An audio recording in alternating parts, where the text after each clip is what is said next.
The laughter died the moment I pressed play on the voice recorder. 6 hours after my promotion to vice president was announced, I watched their faces transform from mocking triumph to horrified recognition. My so-called team, the people I'd mentored for 3 years, stared at their own voices plotting my downfall. I held the small black device steady, meeting each pair of eyes one by one, until I reached Richard, my mentor, my friend, the architect of this betrayal. "I think we've heard enough," I said, my voice surprisingly steady as I stopped the playback before it could reveal how much more I knew. My thumb hovered over the device, the weight of betrayal and opportunity balanced on that single point of pressure. The conference room fell into that peculiar kind of silence that happens when people realize they've been caught. The sleek mahogany table that had witnessed countless brainstorming sessions, team celebrations, and late-night strategizing now felt like a witness stand. 8 people, all frozen in varying postures of shock, their coffee cups and presentation materials forgotten. Brian, the team's informal leader when I wasn't around, recovered first. "Alexa, this isn't what it sounds like." His voice cracked slightly on my name, the same voice that had moments ago been playing through the recorder saying, "We can't let her take VP. She'll ruin everything we've built." I didn't respond immediately. Instead, I placed the recorder deliberately in the center of the table and pulled out my phone. The tension thickened as I tapped a few buttons, then held it up to show the screen. My email with a single unread message from Philip Chin, CEO, titled, "Congratulations, VP of Product Development." "My promotion became official 20 minutes ago," I said, sliding my phone back into my blazer pocket. "I'm your boss now.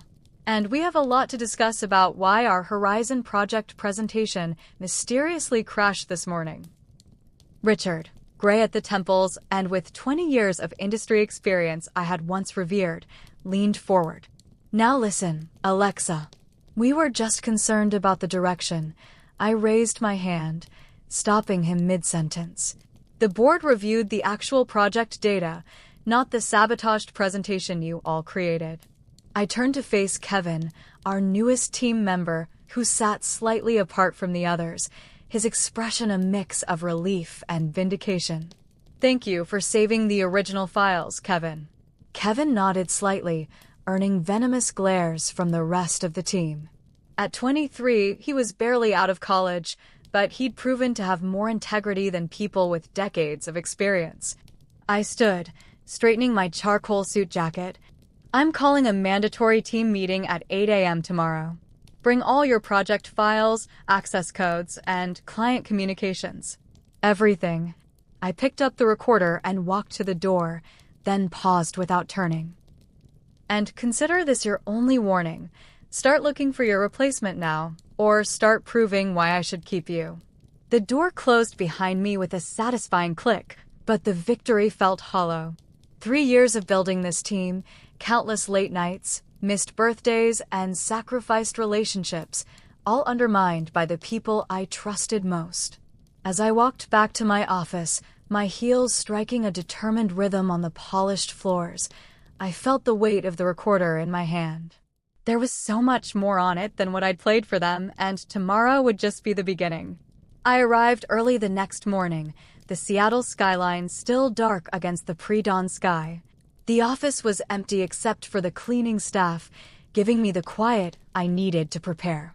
I set up the conference room with precision, placing tablets at each seat, each loaded with evidence of what I'd discovered. Emails, calendar invites, file revision histories, and most damning of all, the full recordings. When the team filed in at 8 a.m. sharp, I was waiting, standing at the head of the table. Their expressions ranged from defiant to nervous, with Richard attempting a confident smile that didn't reach his eyes. I noticed Brian had a cardboard box under his desk. He'd already cleared out his workspace, expecting the worst. "Before we begin, I want to make something absolutely clear," I said as they settled. "This meeting isn't about revenge. It's about accountability." I picked up my tablet and swiped across the screen. On the wall-mounted display behind me, a spreadsheet appeared showing project timelines, original and modified. This is the Horizon project as I designed it, and these are the changes made without my knowledge while I was presenting to the board. Brian crossed his arms. We made necessary adjustments based on resources. Necessary adjustments? I swiped again, revealing a series of emails. These communications with Vertex Solutions, our direct competitor, suggest otherwise. The room temperature seemed to drop by 10 degrees. Richard shifted uncomfortably, while Melissa, our UI designer, visibly paled. Let me be clear about what happened yesterday, I continued, my voice level despite the anger burning in my chest. While I was presenting our flagship project to the board, someone accessed the presentation remotely and replaced our success metrics with falsified data showing the project as a failure. I moved around the table slowly, making eye contact with each team member. What you didn't know was that Kevin had already sent the board members the complete data package the night before, at my request. Your sabotage only made it obvious that something was wrong. This is absurd, Richard finally spoke up. You can't possibly believe we would deliberately undermine our own work. I stopped beside him and played another recording, his voice unmistakable. Vertex has offered a substantial signing bonus if we can bring Horizon's architecture with us. Alexa's promotion would lock us out of that opportunity. Richard's face drained of color. Melissa started to cry silently. Brian stared at the table, jaw clenched. I've already briefed Philip and the board, I said. They've left the next steps entirely to my discretion. So here are your options. I tapped my tablet again, and the screen changed to show 2 columns. Option 1, immediate termination with all evidence of corporate espionage handed to legal. Option 2, you all stay to complete Horizon under my supervision, with revised contracts including significant non-compete clauses and reduced roles. The silence stretched uncomfortably before Richard cleared his throat. You need us to finish Horizon on schedule. That's why you're offering option 2. I looked at him. This man who had once been my professional hero. No, Richard. I'm offering option 2 because despite everything, I built this team for a reason. Each of you has talent. What you lack is loyalty and ethics. I turned to Kevin, who sat quietly at the far end of the table. Kevin will be promoted to team lead effective immediately. Those who stay will report to him. Brian scoffed. The kid? He's barely been here 6 months. Yet he showed more professional integrity in one day than the rest of you have in years, I replied. Decision time. Stay under these terms or clear out your desks by noon. 3 people stood immediately.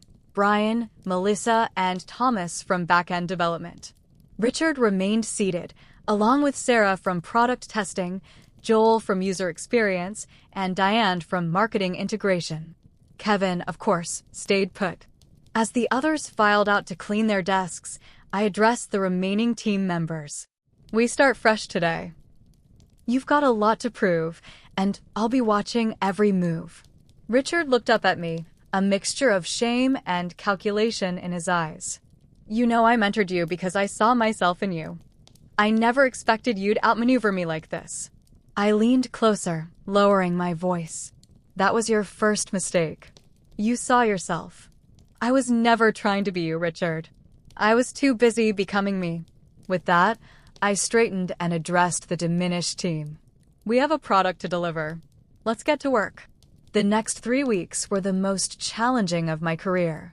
With half the team gone, we were severely understaffed for a project of Horizon scale. I worked alongside everyone, coding late into the night, revisiting skills I hadn't personally used in years. Kevin proved to be an exceptional team lead, showing natural instincts for project management that surprised even me. The remaining team members worked with heads down, eager to prove their renewed commitment. Richard, however, remained a potential problem. He performed his assigned tasks flawlessly, but said little during meetings. I frequently caught him watching me with an expression I couldn't quite decipher. One evening, as I was reviewing code in my new corner office, the VP suite with its impressive view of Elliott Bay, Kevin knocked on my open door. "Got a minute?" he asked, his lanky frame silhouetted against the hallway lights. "Always for you." I gestured to the chair across from my desk. "What's up?" Kevin closed the door behind him and sat down, placing his laptop on the edge of my desk. "I've been monitoring everyone's system access, like you asked." He opened his computer and turned it toward me. "Richard's been accessing the Horizon architecture files at odd hours, and he's been sending emails to an external address using encryption." My stomach tightened. "You cracked the encryption?" Kevin nodded, a hint of professional pride in his eyes. "It wasn't easy, but yes." He's still communicating with Vertex. They're offering him a director position to bring Horizon's core technology with him. I leaned back in my chair, staring out at the darkening sky. The Seattle rain patterns against the window cast moving shadows across my office. Has he sent them anything substantive yet? No, but based on these exchanges, he's planning to. He's waiting for us to complete the neural net integration next week. That's the real heart of what makes Horizon valuable. I turned back to Kevin, making a decision. Don't confront him. Let's modify the integration architecture. Kevin looked confused. But we're already behind schedule. Not a complete rewrite, I clarified. A trap.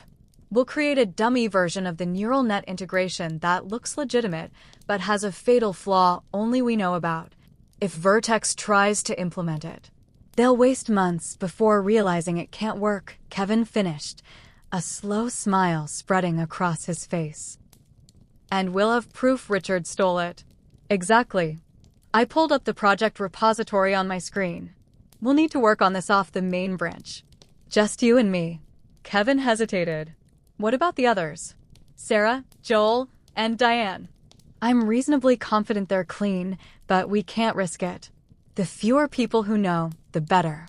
We spent the next 4 hours laying the groundwork for our trap.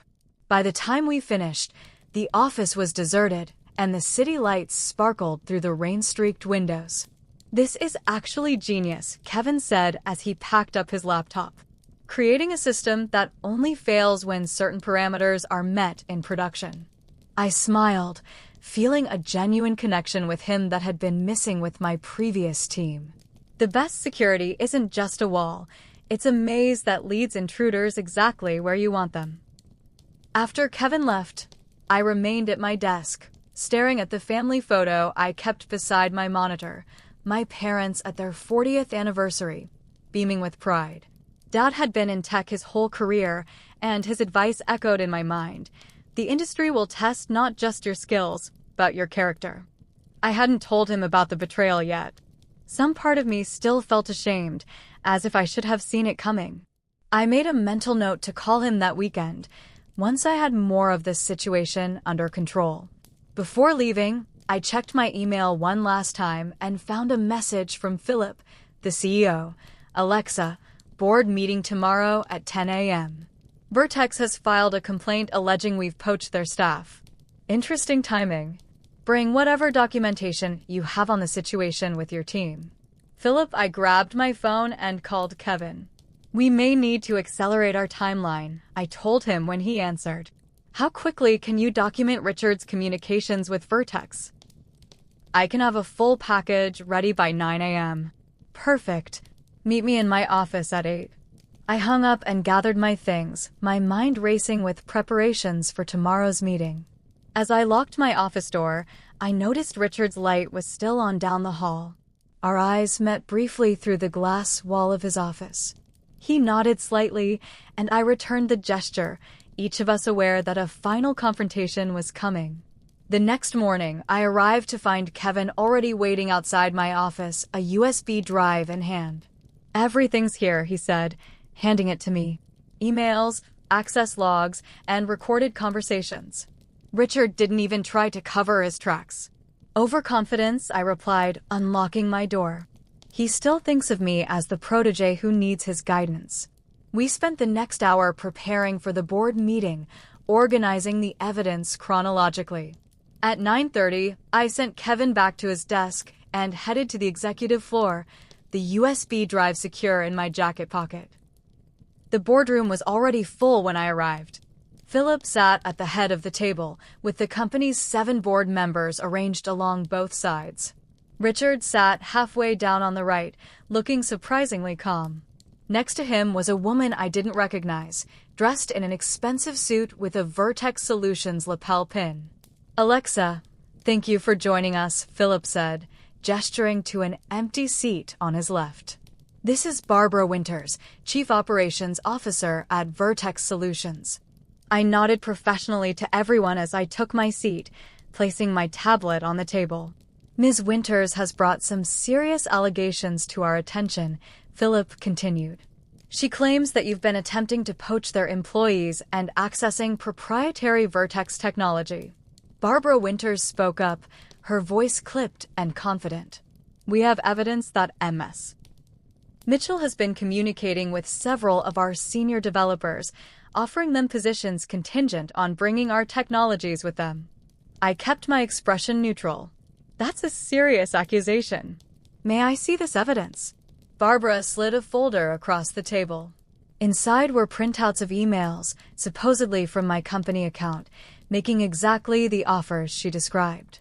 The emails looked legitimate at first glance, complete with my signature and proper formatting.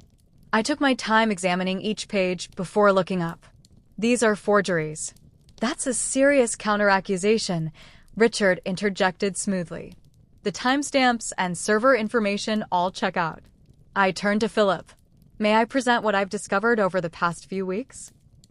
At his nod, I connected my tablet to the room's display system and began walking through the evidence Kevin had compiled, the sabotaged presentation, the secret communications, and finally, Richard's ongoing negotiations with Vertex. As the evidence mounted, Richard's composed facade began to crack. Barbara Winters' expression darkened, especially when I played recordings of Richard discussing which team members to bring with him to Vertex. These recordings could have been manipulated, Barbara argued, but her objection lacked conviction. They could have been, I agreed. Just like those emails. Fortunately, we have system logs that verify exactly when and where Richard accessed our servers and sent these communications. I turned to face Richard directly. "The emails from my account are forgeries. You used the admin access I trusted you with to create them, hoping to discredit me when your initial plan failed." Richard's face flushed. "This is absurd. I've been with this company for 15 years. Alexa has been VP for less than a month. Who are you going to believe?" Philip had remained silent throughout the presentation, his expression unreadable. Now he spoke, his voice deliberate. "Richard, when these allegations first came to my attention, I ordered a full security audit of our systems." He nodded to me. "Independent of Alexa's investigation." My heart raced.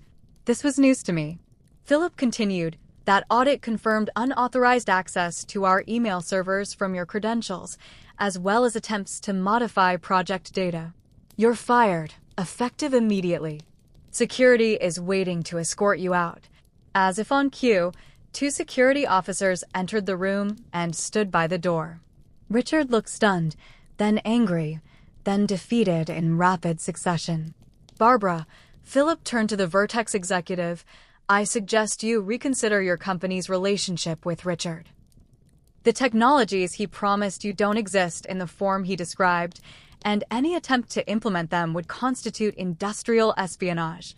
Barbara Winters gathered her materials quickly, avoiding eye contact with everyone. "Vertex had no knowledge of any inappropriate actions. We'll be conducting our own investigation into this matter." After Richard and Barbara were escorted out, Philip dismissed the board members and asked me to stay behind. "You handled that well," he said once we were alone. "Though I'm curious why you didn't come to me immediately when you discovered the sabotage." I met his gaze directly. I needed irrefutable evidence. And honestly, I needed to see how deep the betrayal went. Philip nodded thoughtfully. "Fair enough. But in the future, remember that being VP means you're not fighting these battles alone anymore." He stood, signaling the end of our conversation. "The Horizon Project, can your reduced team still deliver?" "We can and we will," I promised.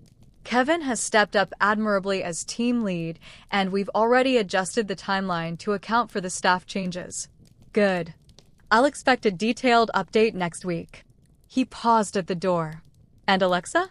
Trust is valuable, but verification is essential. That applies to everyone, including me. I left the boardroom with a mixture of vindication and exhaustion. The crisis wasn't over yet. We still had a major project to complete with half the original team, but the immediate threat had been neutralized. As I walked back to my department, I saw Kevin waiting anxiously by my office. "How did it go?" he asked as soon as I was within earshot. "Richard's gone. For good this time." I unlocked my office door and motioned for him to follow me inside. "We need to call the team together. We have a legitimate neural net integration to build." The next 6 weeks passed in a blur of late nights, takeout meals, and coding sprints.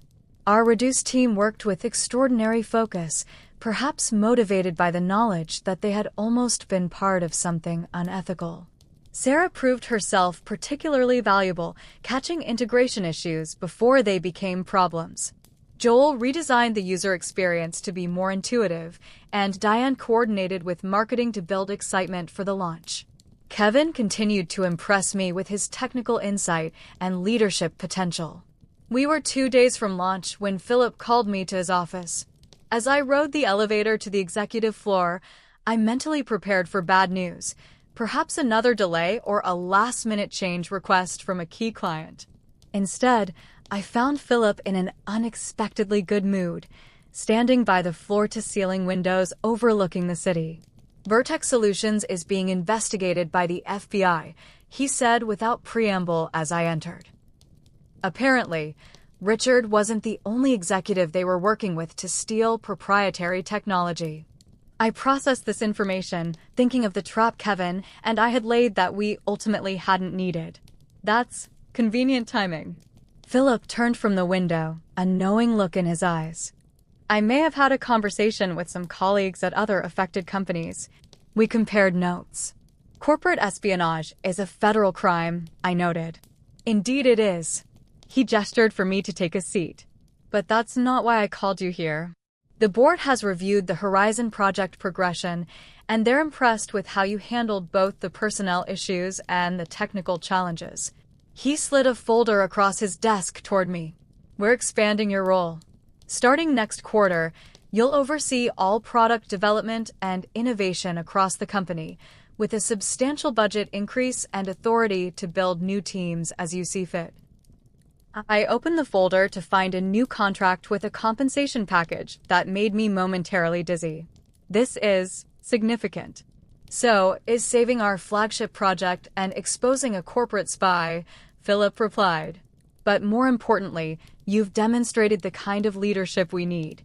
Technical expertise combined with ethical backbone." As I signed the contract, I felt a weight lift that I hadn't even realized I'd been carrying.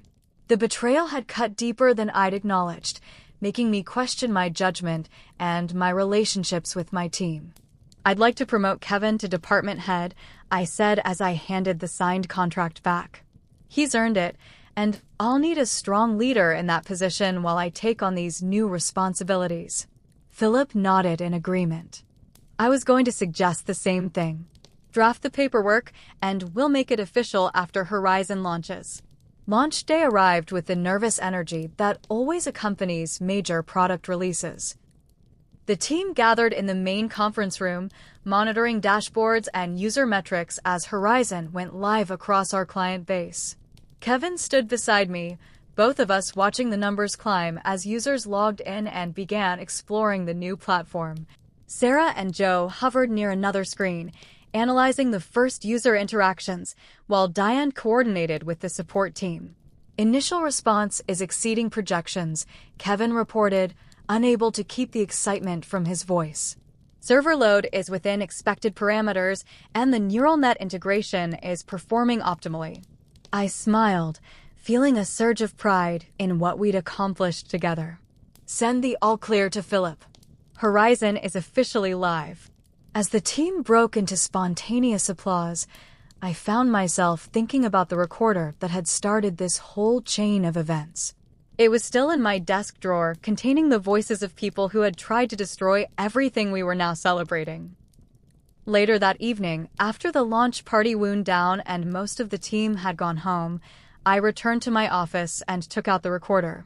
My finger hovered over the delete button for a long moment before I set it aside. Some lessons shouldn't be erased, even painful ones. Instead, I placed it in a small box along with a handwritten note describing what had happened, sealed it, and locked it in my filing cabinet. Perhaps someday another young executive would need this reminder that success attracts both allies and enemies, and that discerning between them is the true skill. I gathered my things and prepared to leave, pausing to look at the darkened workstations where my new team had labored so effectively. Through the glass walls, I could see the Seattle skyline illuminated against the night, rain creating streaks of light and shadow. In that moment, I felt a deep satisfaction that had nothing to do with titles or compensation. We had built something valuable, not just the product, but a team founded on principles worth defending. Tomorrow would bring new challenges, but tonight, that was enough. 3 months after Horizon's successful launch, I stood at the podium in our largest conference room, addressing the 30 new hires that comprised our expanded development division. "Welcome to your first day," I began, looking out at the eager faces. "You're joining us at an exciting time of growth and innovation. But before we talk about what we're building, I want to talk about how we build it." I gestured to Kevin, now officially department head, who stood at the back of the room. "This company values integrity as much as intelligence, loyalty as much as creativity. We've learned the hard way that the most sophisticated security systems can't protect you from betrayal from within." The room grew quiet, sensing the weight behind my words. "Each of you is selected not just for your technical skills, but for your character. You'll be entrusted with valuable intellectual property and client data. How you honor that trust defines not just this company, but who you are as professionals and people." I paused, remembering the faces around the table when I had played the recorder months ago. There's a saying that success has many parents, but failure is an orphan. I've found the opposite to be true. Real success comes when you build something together, with people you trust, and every person takes ownership of both the victories and the setbacks. As I continued the orientation, introducing team leaders and outlining projects, I noticed Philip standing just outside the door, listening. He gave me an approving nod before continuing on his way. That afternoon, I returned to my office to find a small package on my desk with a note from Philip, for moments when you need perspective. Inside was a high-quality voice recorder, similar to the one that had exposed the conspiracy against me, but more elegant. I smiled at the symbolism as I placed it in my desk drawer, hoping I would never need to use it. My phone buzzed with a text from Kevin. "Team dinner tonight to welcome the new hires? Everyone's in." "Absolutely," I replied. My treat. As I prepared for my next meeting, I caught sight of my reflection in the window, confident, focused, and unburdened by the weight of betrayal that had nearly crushed me months ago. The lesson had been painful but clear.